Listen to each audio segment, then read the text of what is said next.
Bonsoir à tous, bienvenue dans ce journal de 20h. Les médecins à la retraite et les étudiants en médecine appelés en renfort pour faire face à la canicule qui va persister et s'amplifier demain dans 56 départements. Nouveau bilan aujourd'hui, les fortes chaleurs ont déjà entraîné le décès d'une trentaine de personnes. 6 000 sans-papiers dont les enfants sont scolarisés en France pourraient être régularisés, chiffre annoncé aujourd'hui par Nicolas Sarkozy. Au total, 20 000 demandes pourraient être déposées jusqu'au 15 août, le ministre de l'Intérieur qui a une nouvelle fois exclu toute régularisation massive. Le 13e jour de l'offensive israélienne au Liban, marqué par une incursion de chars contre le Hezbollah dans le sud du pays. Côté diplomatie, la secrétaire d'État américaine Condoleezza Rice, en visite à Beyrouth, défend timidement l'idée d'un cessez-le-feu viable au Liban. En France, au moins une centaine de cliniques privées sont touchées par une grève des chirurgiens, anesthésistes et gynécologues obstétriciens. Ils protestent contre la flambée des primes d'assurance, conséquence de la multiplication des recours en justice. Des centaines d'anonymes et de nombreuses personnalités du cinéma ont rendu ce matin un dernier hommage à Gérard Houry. Le cinéaste nous laisse des séquences inoubliables de comédie à la française. Une ambiance safari sans quitter la France, idée originale d'un parc de la région nantaise. Certains visiteurs peuvent passer une nuit sous les tentes au plus près des animaux sauvages. Plus que jamais ce soir, la vigilance est donc de mise. Durant les 2 prochains jours, la chaleur va s'accentuer sur la quasi-totalité du pays. 56 départements sont en vigilance orange. Seules les régions de l'Ouest et la Normandie devraient échapper à la fournaise. L'Institut de veille sanitaire a annoncé que ces températures très élevées ont déjà entraîné le décès d'une trentaine de personnes. Cette situation a amené le ministre de la Santé à lancer un appel aux médecins à la retraite et aux étudiants en médecine, du personnel qui devrait permettre de renforcer les services des SAMU et des urgences. Mallory Aounou, Olivier Robert. Bonjour madame, qu'est-ce qui vous arrive? Là, j'arrive plus à la faire boire, elle ne veut plus boire, donc je suis obligée. À l'hôpital de Montbard, les admissions liées à la chaleur sont en hausse. Des personnes âgées, des jeunes enfants victimes de déshydratation ou de coups de chaleur. Mais ici, les moyens sont insuffisants. On ferme les volets pour remplacer la climatisation. Les chambres affichent près de 30 degrés. Manque de matériel, manque de personnel. En réunion aujourd'hui avec les médecins urgentistes, Xavier Bertrand, le ministre de la Santé, veut anticiper. Il lance un appel aux étudiants en médecine, aux élèves infirmiers et aux praticiens retraités pour renforcer les SAMU et les services d'urgence. Ce qui est important, c'est que s'ils viennent aux côtés des permanenciers, même des permanenciers que sont les médecins libéraux, eh bien ça permet bien souvent au téléphone de régler un certain nombre de situations et de pouvoir éviter bien souvent soit une hospitalisation, soit le départ d'une ambulance ou d'un service d'urgence. Les 57 départements placés en alerte canicule pourraient être concernés par cette mesure. Si les syndicats d'internes se disent sceptiques, pour certains urgentistes, cette solution intermédiaire est plutôt bienvenue. La situation ne nécessite pas encore de rappeler les professionnels de santé partis en vacances, mais ils s'inquiètent du manque de moyens actuels. Il y a encore des services d'urgence où il y a trop peu de personnel, où il y a trop peu de médecins, trop peu d'infirmières, où il n'y a pas assez de lits d'hospitalisation. Et c'est ce qui pose problème. Nous continuons à fermer trop de lits en période estivale. Et donc là, nous sommes à nouveau avec une situation extrêmement tendue dans les hôpitaux, ce qui n'est pas normal. Pour tous les acteurs de la santé, il s'agit d'éviter la catastrophe de 2003. L'Institut de veille sanitaire identifie pour l'instant une trentaine de personnes décédées à cause des fortes chaleurs. La dernière victime serait un homme de 81 ans, retrouvé mort dans son appartement de la banlieue de Strasbourg. À Lyon, la canicule s'est installée depuis plus de 24 jours maintenant avec des températures supérieures à 30 degrés. Les autorités renforcent donc le dispositif canicule. L'organisme des plus vulnérables, les personnes âgées, les nourrissons et les SDF, est mis à mal par cette persistance de la chaleur. Benoît Gadret, Thierry Monnier. Cela fait maintenant 1 mois que la canicule touche la région lyonnaise. La situation est telle que la mairie de Lyon a renforcé aujourd'hui son dispositif. On va vous appeler tous les jours tant qu'il fera aussi chaud. Un PC canicule, 10 fonctionnaires de la mairie appellent en permanence les personnes à risque qui se sont manifestées auprès des antennes de solidarité. Et tout va bien, monsieur aussi va bien. Oui. On était en début de semaine dernière à 510 inscrits, on est passé à 1000. Donc sur une semaine avec une montée en charge importante. Si les personnes ne répondent pas, Vous pouvez nous ouvrir? la police municipale est sollicitée. Des brigades sont là chaque jour pour lever le doute. Je suis un peu accablé par la chaleur, mais j'ai quand même ma climate. Cette vieille dame souffre non seulement de la chaleur, mais aussi d'hématomes dus à une chute. Peut-être C'est bien que quelqu'un vienne, on reconnaît vos visages, si vous venez toujours les mêmes, et alors on est rassuré quand même. Hein. Les policiers municipaux vont d'appartement en appartement. Au besoin, appellent les pompiers pour forcer une porte, avec le souci d'oublier personne. Tous les problèmes que les gens rencontrent le restant de l'année viennent... Là-dessus vient se greffer la chaleur et c'est parfois difficile. On rencontre des situations douloureuses parfois. La solidarité s'organise également envers les sans domicile fixe. 3000 litres d'eau ont été mis à disposition dans un restaurant social de la ville. Lyon étouffe, alors tout est bon pour se rafraîchir. La baignade dans le Rhône est interdite, qu'importe, en plein centre-ville, les berges du fleuve sont de plus en plus fréquentées. Les élevages aussi souffrent de cette canicule. Dans le Lot-et-Garonne, 8000 poulets ont succombé à la chaleur au cours du week-end dernier. Ce département a connu des pics de température proches des 38 degrés à l'ombre. Pour ceux qui ont la chance d'être en vacances au bord de la mer, la chaleur devient plus supportable dans l'eau. Une eau qui flirte tout de même avec les 30 degrés dans la région de Marseille. Yannick Aroussi, Christophe Larocca. C'est l'un des temps forts de l'après-midi sur la plage du Prophète, le relevé des températures. 30 degrés dans la zone de baignade. Les températures relevées à 15 h sont pour l'eau de 30 degrés et pour l'air de 36 degrés. Ça dure depuis une dizaine de jours. Dans ces conditions, se rafraîchir demande beaucoup d'énergie et pour certains, c'est même mission impossible. C'est trop chaud de l'eau. Voilà. Comme vous venez là. Il faut bien. Le soleil, ça frappe en haut. C'est vrai que ça rafraîchit pas vraiment quoi. On aimerait quand même qu'elle soit plus fraîche, ça c'est sûr. Je vais me baigner, mais bon après c'est vrai, je vais me rafraîchir plus à la douche. La douche, de l'eau fraîche, douce et claire. Pas de risque de pollution ici, ce qui n'est pas forcément le cas pour l'eau de mer sous surveillance constante. En 2003, les températures étaient exceptionnellement hautes, comme cette année, c'est exactement la même configuration et on a eu dû constater des fermetures de plages à cause d'une détérioration de la qualité des eaux. Chercheur au CNRS, Jean-Georges Ormelin est inquiet. D'habitude, ici, la température de l'eau n'excède pas 24-25 degrés. C'est encore augmenté. Je n'ai jamais vu ça. À ces températures-là, ça se propage en profondeur, ça va être une catastrophe.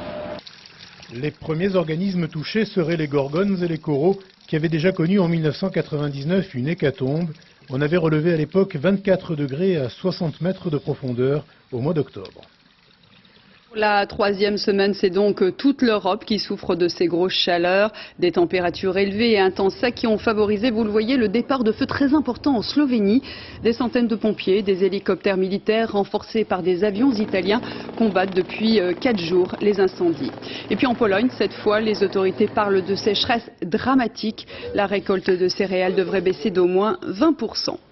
Ces cycles de forte chaleur de plus en plus fréquents sont liés au réchauffement de la planète. Les spécialistes estiment même que les températures augmenteront de 5 degrés d'ici 2080 dans le sud de l'Angleterre. Une région où, vous allez le voir, l'agriculture a déjà commencé à s'adapter. Reportage Maryse Burgot, Dominique Marotel. 36 degrés dans le sud de l'Angleterre, des températures records qui ont donné une idée à cet expert reconnu de l'environnement. Il a planté chez lui des oliviers du jamais vu sur le sol britannique. Propriétaire de quelques terres dans le Devon, sa première récolte est évidemment minime, mais il y croit. Je n'ai aucun doute sur le fait qu'ils vont pousser. Moi, je suis d'accord avec la théorie de Lovelock qui dit que le réchauffement de la planète va vraiment s'accélérer. 5 degrés de plus en moyenne d'ici 2080 sur tout le sud du pays, ce sont les prédictions des experts anglais les plus sérieux. Ce réchauffement du climat sème donc la révolution dans les comtés les plus traditionnels. Cet aristocrate, propriétaire d'un château et de 50 000 hectares en Cornouailles, s'est par exemple laissé convaincre par une idée a priori assez farfelue de son jardinier. Quand il est venu me voir en me proposant de planter du thé, je lui ai dit « mais tu es complètement fou ». Et voilà comment ce petit coin de Cornouailles ressemble désormais un peu aux montagnes de Darjeeling en Inde. Ce jardinier est le seul en Europe à faire pousser du thé en grande quantité et avec succès. Les Anglais ont l'obsession du thé, et dans le monde, les gens pensent généralement que nous faisons nous-mêmes pousser ce thé. Mais cela n'a jamais été le cas. Il nous aura fallu en fait 400 ans pour le faire chez nous. Ce thé made in England se déguste donc dans les meilleures pâtisseries du bord de mer et dans les salons les plus chics de Londres. Depuis quelques années, le sud de l'Angleterre produisait déjà du vin avec un relatif succès. Pour les Britanniques, le réchauffement de la planète n'a pas que des inconvénients. Je vous le disais en titre, selon Nicolas Sarkozy, 6000 sans-papiers dont les enfants sont scolarisés en France pourraient être régularisés.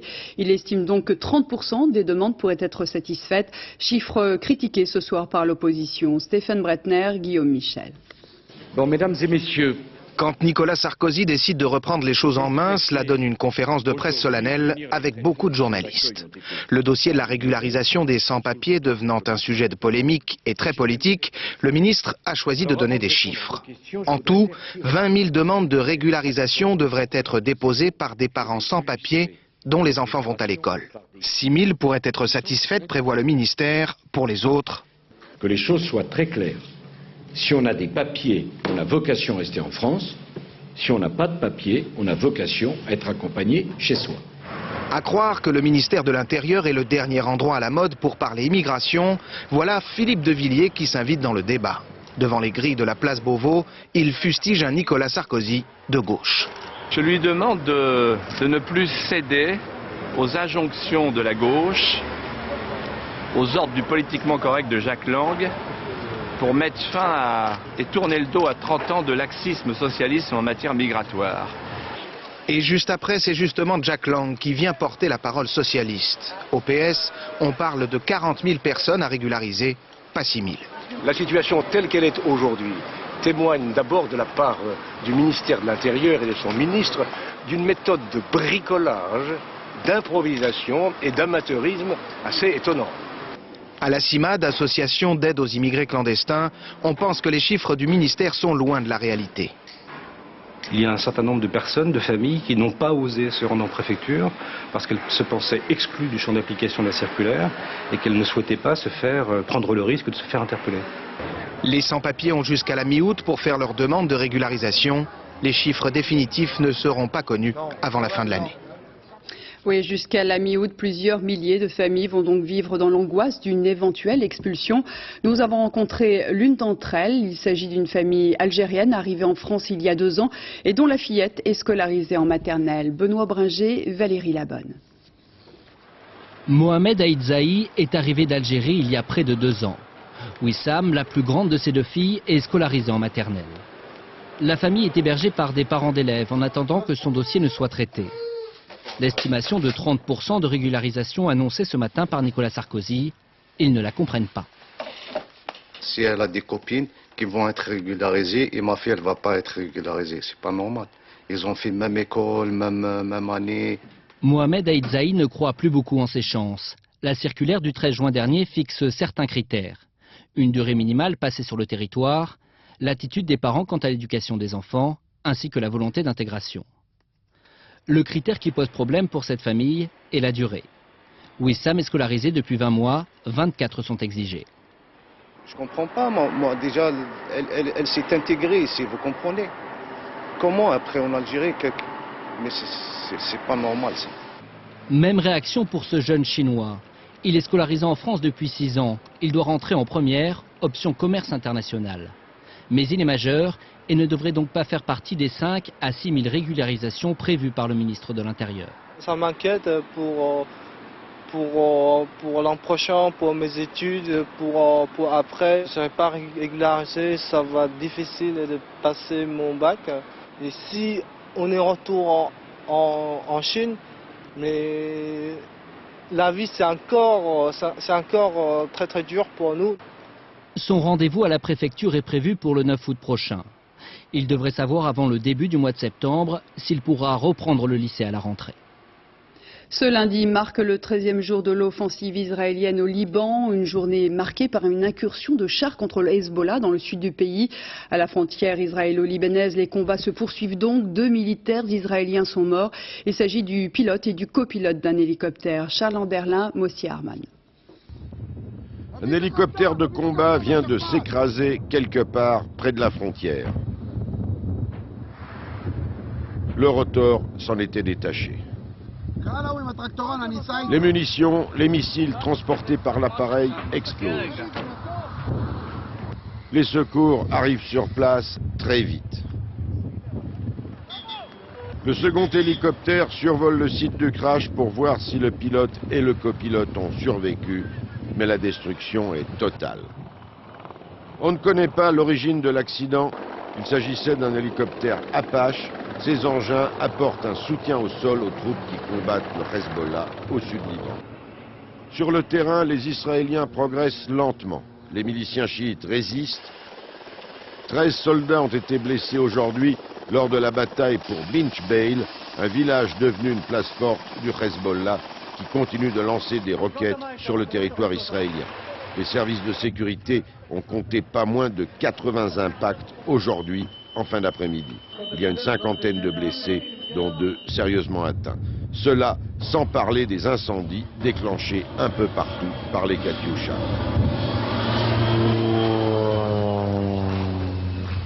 En prévision de l'élargissement de l'opération au sud-Liban, l'armée continue d'acheminer des renforts importants dans le nord d'Israël. Pour les militaires, la mission est clairement définie. C'est important pour Israël, pour le Liban, également pour le monde libre. Il faut véritablement détruire ce cancer qu'est le Hezbollah dans le Liban. Les batteries d'artillerie pilonnent en permanence les positions chiites. Ici, les soldats ajoutent un élément personnel aux obus, un autocollant portant le nom d'un rabbin miraculeux. Et au Liban, la ville de Nabatieh continue d'être la cible de bombardements incessants. C'est dans cette commune totalement isolée que se trouvent 2 de nos envoyés spéciaux, Jacques Cardoz et Romain Potoki. Dans le ciel de Nabatieh, l'aviation israélienne menace. Cet après-midi, les chasseurs bombardiers n'ont eu de cesse de lâcher leurs munitions sur la ville, au rythme d'un bombardement toutes les 10 minutes. Les colonnes de fumée s'échappent d'un quartier, toujours le même. Au centre de regroupement d'Abouch, à l'entrée de la ville, Noël Delhomme cherche à joindre une religieuse restée en ville. Ah, c'est un plaisir de vous entendre. Hein. On s'inquiète pour vous. Hein. Comment ça va? Mais vite les portes, tout ça est cassé. Et vous avez encore de l'eau, vous avez de la nourriture? Le quartier touché, le voici. C'est la maison d'un cadre du Hezbollah qui était visé. Le collège des Sœurs Antonines se situe juste à côté. Hier, nous étions en leur compagnie. Elles nous confiaient leurs craintes face à cette guerre. Vous avez peur de ça? Oui. Mais vous restez quand même. Une peur omniprésente et partagée. Nouvelle explosion sur la ligne de front cette fois. Aujourd'hui encore, l'aviation israélienne a lâché des tracts sur cette région montagneuse. Sur les messages, il est écrit « Partez, nous allons couper la tête du Hezbollah ». Mais ici, il n'y a que la terre pour nourrir la population et les paysans sont bien trop pauvres pour partir. Qu'est-ce que vous voulez que je vous dise? Notre situation, nos privations, ou que le pain qu'on mange a un goût de sang? Dans ce village de Kfar Tebnit, situé à 5 km de la frontière israélienne, côté est, il n'y a déjà plus d'électricité. Les vivres commencent à manquer, mais la population n'a aucunement l'intention de partir. Ceux-là veulent rester. Vue de Nabatieh, cette journée a été marquée par un redoublement de l'offensive israélienne. Mais ici, beaucoup expliquent que le Hezbollah a encore les moyens de résister. Sur le front diplomatique, cette fois, cette journée est marquée par la visite à Beyrouth de la secrétaire d'État américaine Condoleezza Rice. Les États-Unis qui apparemment sont disposés à faire un geste pour sortir de la crise. Gilles Rabin. Avant d'arriver à Beyrouth en début d'après-midi, Condoleezza Rice, le secrétaire d'État américain, a déclaré qu'un cessez-le-feu était urgent. C'est une avancée importante, même si Condi Rice a aussitôt mis un bémol en ajoutant que ce cessez-le-feu devait être viable alors que les conditions actuelles ne le permettent pas. Le président Bush a voulu que ma première étape se passe ici, au Liban, pour exprimer notre désir de trouver rapidement les conditions qui permettent de mettre fin à la violence. La deuxième avancée s'est faite à Jérusalem, recevant hier le ministre allemand des Affaires étrangères. Ehud Olmert, le Premier ministre israélien, s'est dit prêt à envisager le déploiement d'une force internationale au Liban. Mais il a posé des conditions. Cette force devra être européenne. Elle devra avoir la capacité d'intervenir militairement, contrairement à la FINUL, la mission de l'ONU déployée depuis 28 ans au Liban Sud. Israël rejoint ainsi le président français, Jacques Chirac, qui souhaite une force de coercition capable de désarmer les milices. La France se dit prête à en prendre le commandement. Israël demande enfin que le mandat de cette force internationale lui permette de contrôler les frontières, non seulement entre le Liban et Israël, mais aussi entre le Liban et la Syrie. Avant de quitter Beyrouth, Condoleezza Rice a aussi rencontré le président de l'Assemblée nationale libanaise, Nabi Berri, le seul qui puisse, le cas échéant, transmettre un message au Hezbollah, avec qui les États-Unis refusent toute négociation. À Beyrouth, la ville offre aujourd'hui un double visage. Certains quartiers sont littéralement désertés et défigurés. D'autres parties de la capitale offrent une image presque tranquille. Voyez ce reportage de nos envoyés spéciaux Gilles Marinet, Jean-François Monnier. Une partie de Beyrouth n'a pas renoncé à l'un de ses péchés mignons, les crèmes glacées. Dans le centre, des familles se promènent, affectant d'ignorer la situation. On se balade, on fait du shopping. Et puis après la glace, j'emmène ma fille chez le coiffeur. De fait, dans une partie de la ville, la vie semble continuer, même si quelques magasins sont fermés. En périphérie, les grandes surfaces sont garnies. C'est le client qui se fait rare. Ici, d'habitude, dans les rayons, c'est la foule. Aujourd'hui, on n'a eu aucun problème pour se garer dans le parking. Les habitants de la ville limitent leurs déplacements. D'autres, ceux qui le peuvent, vivent à l'extérieur. En fait, les stocks sont déjà faits. On a eu de très gros problèmes les premiers jours des bombardements. Beaucoup de gens se sont affolés et ont stocké pour plusieurs jours en termes alimentaires. Et puis il y a un autre Beyrouth, le quartier tenu par le Hezbollah, devenu une zone fantôme, désertée par la majorité des 500 000 habitants. Cet après-midi, des rues vides, des magasins fermés, pas de piétons. Cette partie de Beyrouth porte le fardeau de la guerre. Ici, dans le sud de Beyrouth, ceux qui sont restés ne peuvent pas se donner l'illusion d'une vie normale. C'est la zone bombardée depuis le début du conflit. Dès 16 heures, les habitants se terrent comme ils le peuvent. Et aujourd'hui, 1800 étrangers ont été évacués vers la Turquie. Ce pays, comme Chypre, doit gérer l'afflux de ces réfugiés qui fuient les combats.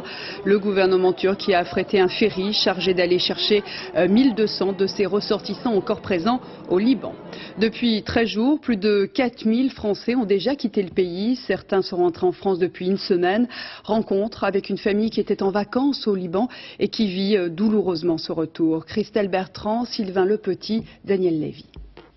Bonjour. Rester soudés, se soutenir entre franco-libanais. Cela fait une semaine que Sylva Abissad a été rapatriée du Liban. Depuis, elle ne sort quasiment pas de chez elle, comme paralysée par ce qui se passe là-bas. J'arrive pas à travailler, j'arrive pas à m'occuper de mes enfants. Je suis tout le temps ce qui se passe sur la télé. On attend, on prie. On peut rien faire d'autre. Elle était partie seule avec ses 3 fils rendre visite à sa famille qui vit à Beyrouth. Mais les bombardements, la peur, l'ont poussée à vouloir rentrer. Par chance, ils ont pu embarquer sur le premier bateau en direction de Chypre. Un voyage de retour épuisant et une attente interminable pour le chef de famille resté à Asnières. Les 3 enfants, comme leur mère, ont désormais connu la guerre. Paul, le petit dernier, ne parle presque plus. Il dessine des bateaux, des coccinelles et des bombes. Qu'est-ce qu'ils font les enfants Ils sont tout le temps à la maison. Tu ne peux pas sortir. Tu peux parler avec Tous les jours, le coup de fil à sa sœur la rassure et lui serre un peu plus le cœur. Moi, ce qui me fait plus mal, c'est de laisser, j'ai un peu un sentiment de culpabilité, de laisser mes amis, mes parents, mon frère, ma sœur, mes nièces, mes petites nièces qui ont l'âge de mes enfants, qui ont 5-6 ans, de les laisser seuls, de les abandonner. En 15 ans, cela fait déjà 2 fois que la famille Abissad fuit le Liban. Elle n'attend qu'une chose, y retourner. Ce soir, 3 personnes sont toujours entendues dans le cadre de l'enquête sur le décès de Yamin, frappée à mort vendredi dernier dans une cave de Bobigny. Parmi elles, il y aurait un des meurtriers présumés. Le second est en fuite. Il est recherché dans toute l'Île-de-France. Karine Komadzi, Dominique Bonnet. Yamin Geroud a été victime d'un piège mortel, tendu par 2 copains qu'il croyait bien connaître. L'un d'entre eux s'appelle Tino, il a grandi ici avec lui. En garde à vue, il a avoué avoir frappé Yamin avec un complice, toujours en fuite. Nous sommes en face d'une agression particulièrement violente, probablement à main et à coups de pied, mais également avec des objets contondants. Ce qui veut dire ce qui pourrait ressembler à une correction, à tourner à l'acharnement et à un homicide en bonne et due forme. Yamin Geroud aurait fait courir des rumeurs sur la réputation de la petite amie d'un des deux suspects, un jeune homme connu des services de police pour des vols avec violence et activement recherché. Les deux agresseurs auraient tout organisé. Apparemment, la victime serait descendue de son plein gré dans cette cave où ensemble ils jouaient à des jeux vidéo. Les coups pleuvent, Yamin est étouffé, puis abandonné dans une mare de sang. D'autres jeunes gens l'ont trouvé mort quelques heures plus tard. L'identité des suspects les a laissés stupéfaits. Ils connaissaient ces deux agresseurs? Ouais, ils les connaissaient, ouais. Et est-ce que vous les connaissez également? Ah ouais, nous on les connaissait. Et ce sont des garçons avec qui il a déjà eu des problèmes? Non. Ce soir, la brigade criminelle entend toujours 3 personnes en garde à vue. Le suspect, la jeune fille et un autre témoin. Pour tenter de comprendre pourquoi ce jeune homme est mort avant même d'avoir 20 ans. Une surdose de médicaments est à l'origine du décès de la femme de 43 ans, découverte morte hier matin au camping des Vieilles Charrues. L'autopsie écarte définitivement l'hypothèse criminelle. La victime était dépressive depuis de longues années. Ce décès avait suscité beaucoup d'émoi chez les festivaliers qui étaient réunis jusqu'à hier soir. Au moins une centaine de cliniques privées touchées depuis ce matin par une grève des chirurgiens, anesthésistes et gynécologues obstétriciens. Un mouvement décidé il y a 6 mois mais qui démarre dans un contexte délicat lié à la canicule. Ces professions dénoncent la flambée des primes d'assurance obligatoires pour exercer. Une hausse qui s'explique par des recours en justice de plus en plus fréquents et des indemnisations de plus en plus lourdes. Reportage dans une clinique privée à Évry, Frédéric Monteil, Damien Louvier. Dans la salle d'opération, personne. Dans la salle de réveil, personne non plus. 111 cliniques privées touchées par la grève des chirurgiens selon le gouvernement. 600 cliniques selon les syndicats. Une grève illimitée mais pas sans limite. Ici, à Évry, ce matin, les urgences étaient assurées. Bernard Cristalli est gynécologue. Il gagne environ 100 000 € net par an. Problème, sa prime d'assurance a été multipliée par 6. L'évolution des primes d'assurance est relativement simple, c'était 20 000 francs, c'est 20 000 €. L'évolution s'est faite sur 15 ans. Aujourd'hui, les patients n'hésitent plus à traîner les médecins devant la justice. En 1985, un chirurgien était confronté à une plainte tous les 8 ans. Aujourd'hui, c'est tous les 2 ans. Les chirurgiens ne commettent pas plus de fautes, mais les condamnations sont plus lourdes. En 1996, si un obstétricien handicapait involontairement un enfant, la justice exigeait 2 millions d'euros. Aujourd'hui, c'est 6 millions. Il y a surtout des assurances qui vont bientôt refuser d'assurer ces médecins, même s'ils n'ont fait aucune faute durant toute leur vie. Et justement, cette compagnie ne veut plus assurer les gynécologues obstétriciens. Avec eux, en 20 ans, elle a perdu 70 millions d'euros en procès. On a considéré qu'effectivement on arrivait à des niveaux de primes qu'ils ne pouvaient plus payer. Alors leur demander de payer des primes d'un niveau où on considère que ça devient très important, pour nous c'est extrêmement difficile. Mais si on devait le calculer, ce serait probablement de l'ordre de 35 à 40 000 €. Pour désamorcer la crise qui intervient en pleine canicule, le ministère de la Santé promet ce soir 1 000 à 7 000 € d'aide par chirurgien, de quoi les aider à payer leurs primes d'assurance. Gros plan à présent sur une affection qui touche 1 million de personnes âgées de plus de 50 ans. Il s'agit d'une dégénérescence de la rétine qui entraîne une baisse progressive de la vision. Pour freiner l'évolution de cette maladie et s'en protéger, la solution se trouve dans notre assiette. C'est ce que vient de démontrer une étude de l'INSERM. Jean-Daniel Flézaquier, Mickaël Cario. La substance colorée qui se trouve dans cette seringue s'appelle la vertéportine. Administré par voie intraveineuse, ce colorant passe dans la circulation et se concentre principalement au niveau de l'œil. C'est parti. Activé grâce à l'utilisation d'un laser, ce colorant va coaguler des petits vaisseaux anormaux qui tapissent une zone de la rétine qu'on appelle la macula. La macula est une zone essentielle pour la vision de jour. Avec l'âge, des petits vaisseaux peuvent s'y infiltrer. Au début, le patient va avoir des perceptions étranges. Il verra par exemple danser des lignes perpendiculaires. Puis lorsque les nouveaux vaisseaux emplissent la macula et se mettent à saigner provoquant des hémorragies, la vision sera amputée progressivement. Avec la vertéportine, on stabilise les dégâts dans 60% des cas. Mais la grande nouveauté, c'est l'arrivée de médicaments capables de détruire les vaisseaux anormaux, des produits dérivés de ceux utilisés aujourd'hui en cancérologie. La rétine rajeunie, c'est une avancée considérable. On a à peu près une stabilisation d'acuité visuelle dans 70% des cas et une amélioration d'acuité visuelle dans 30% des cas. Et vous imaginez, l'amélioration pour nous, c'est la résurrection, quoi. L'autre bonne nouvelle pour ceux qui souffrent de dégénérescence maculaire, ce n'est pas à l'hôpital qu'on la trouve, mais ici, sur le marché. Une étude française menée pendant plusieurs années montre qu'une consommation régulière de certains légumes et fruits peut réduire de 93% le risque de développer une telle atteinte. Les bienfaiteurs s'appellent zéaxanthine et lutéine. Ces substances appartiennent à la famille des caroténoïdes. On les trouve principalement dans les aliments comme les épinards, le chou vert frisé, les brocolis, les citrouilles et les courgettes. Et pour atteindre les doses efficaces, ce n'est pas très difficile. Mes recommandations pour l'instant portent surtout sur une consommation régulière de légumes verts à feuilles. Donc moi je dirais 2-3 fois par semaine. Et donc on rejoint un peu les recommandations du Programme national nutrition et santé.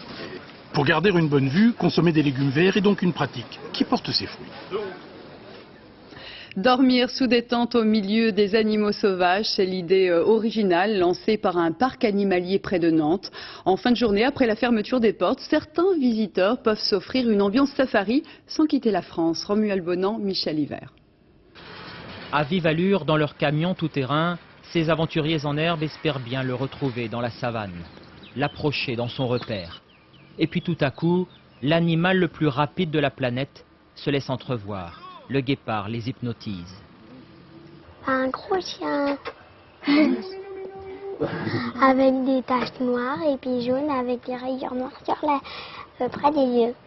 À 15 minutes de Nantes, lorsque le dernier visiteur a quitté ce parc animalier, un autre spectacle se dévoile.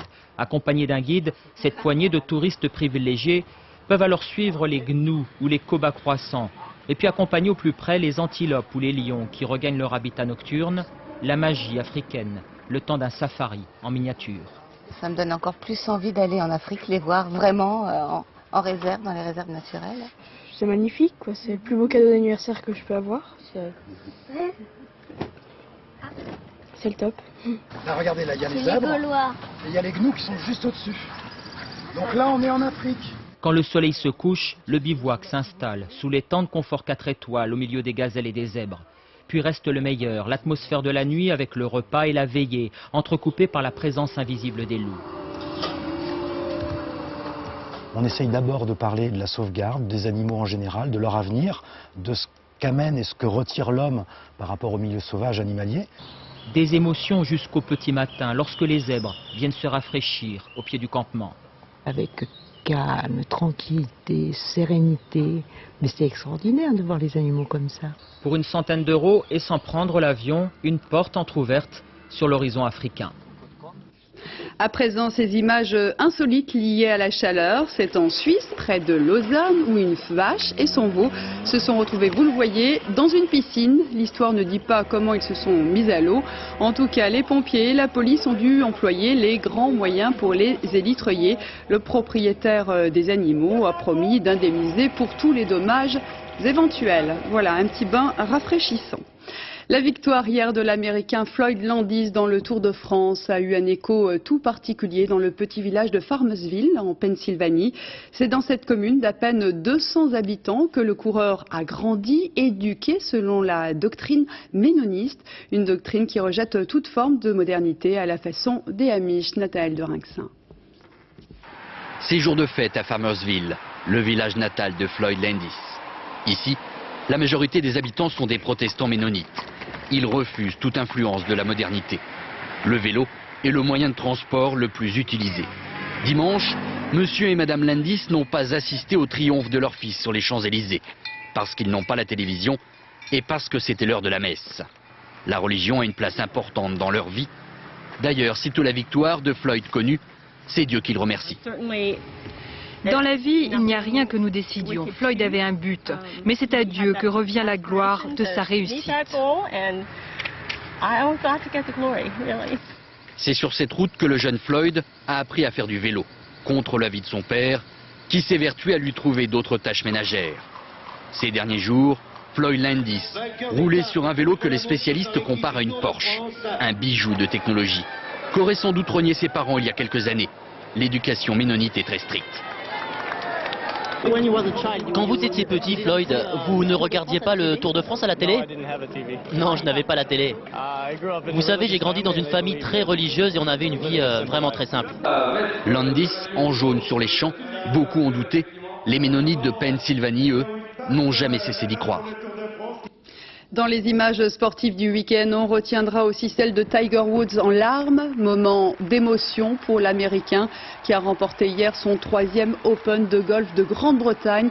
À 30 ans, il a prouvé une nouvelle fois une grande maîtrise de lui-même. Il a dédié son succès à son père décédé d'un cancer en mai dernier. Et puis des centaines d'anonymes et de nombreuses personnalités ont assisté ce matin aux obsèques du cinéaste Gérard Houry. Un dernier hommage à celui qui nous laisse quelques perles du cinéma comique français. Geneviève Moll, Hervé Pozzo. La musique de Rabbi Jacob dans ce cimetière du Montparnasse qui accueillait Gérard Houry. Michel Morgan, sa compagne, sa fille Danielle Thompson, était entouré de Philippe Torreton, de Michel Bougenat, de Richard Anconina, de Smaïn, d'Arcadie, de Gérard Jugnot, d'Anouk Aimé, de tout le cinéma français qu'il admirait. Il y avait cet enthousiasme, cette force d'énergie, cette gaieté que je trouve admirable. Ça vous fait chaque fois la même chose, ça m'a fait pour Montand, ça me le fait pour Signoret, ça me l'a fait pour... On va pas... C'est des allées d'arbres qui tombent, puis je pense que Gérard a rejoint De Funès et Bourvil, ils vont s'amuser ensemble. Et puis on reverra ces films avec bonheur et plaisir.